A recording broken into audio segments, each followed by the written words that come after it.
বালা বস্তা দাও না বস্তা নাই নি এটা বস্তা বালা বস্তা শক্তি বস্তা দাও বালা বস্তা বালা আছে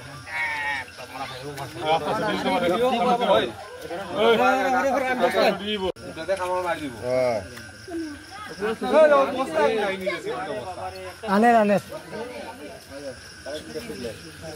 খালি অজগর অজগর কইছ অজগর না না উলু বুড়া উলু বুড়া উলু খায় এই দেখো কত বড়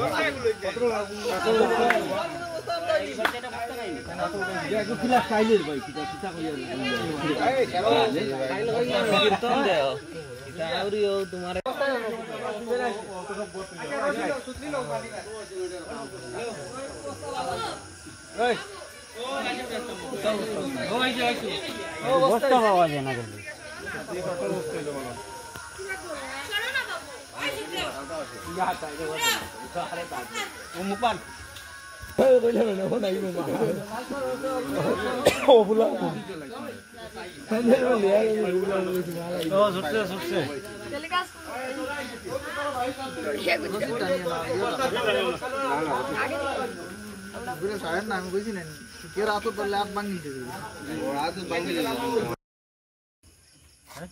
বেসিক্যালি আজকে আমরা বরখলা এরিয়া থেকে একটা রেস্কিউ কল আইছিল তো বহুত আর্জেন্ট রেস্কিউ কল আসলো যেহেতু পাবলিক বহুত গ্যাদার্ড আসলো আর সেকেন্ডলি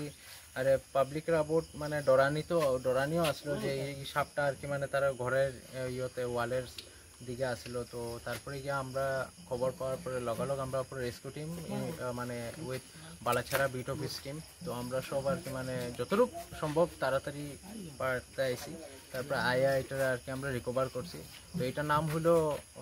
বার্মিস পাইথন এটা হলো কনস্ট্রিক্টর পরিবার মানে কনস্ট্রিক্টর ফ্যামিলিতেই আয় আর কি ভারতের মধ্যে সবচেয়ে বিশালকার সাপ যেগুলি থাকে বড় সাপ ওই প্রজাতির মধ্যে এই সাপটায় আর এটা হলো বন্যপ্রাণী আইন 1972 আন্ডারে এটা সংরক্ষিত তো যেহেতু পাবলিকরাও ভালো যারা আর কি তারা এটা বাঁচাবার পুরো চেষ্টা করছে মানে ইন কোঅপারেশন উইথ আস তো আমরা এটা আজকে তার নিজের যে জঙ্গলটা ওই জায়গাতে আমরা তার রিলিজ করে দেবো বেসিক্যালি 1 কুইন্টালের থেকেও বেশি ওজন হয় যেহেতু এটা ছোটো মানে 8 ফুট ম্যাক্স আর এটার ওজন কমসে কম 6-7 কেজি হইব তো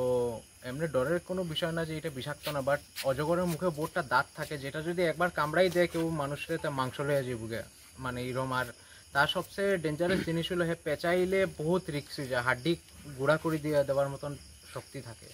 তো যেহেতু আর কি মানে আমরা সবই আর কি একবার আবার রিকোয়েস্ট করবো যে কোনো দিন এরকম সাপ যদি আর কি মানে আপনারা দেখো আপনার অঞ্চলে বা ঘরের ভিতরে বা এরকম কোনো পরিস্থিতিতে যেখানে মানুষও ভিড় তো আমরা রিকোয়েস্ট করবো যে এটা সামনে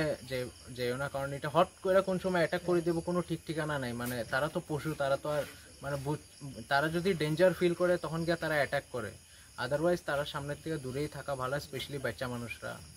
তো যেহেতু আজকে আমরা বহুত থ্যাঙ্কফুল সবাই লিগা যে আর কি সবার কোঅপারেশনে এটা সাকসেসফুল হয়েছে থ্যাংক ইউ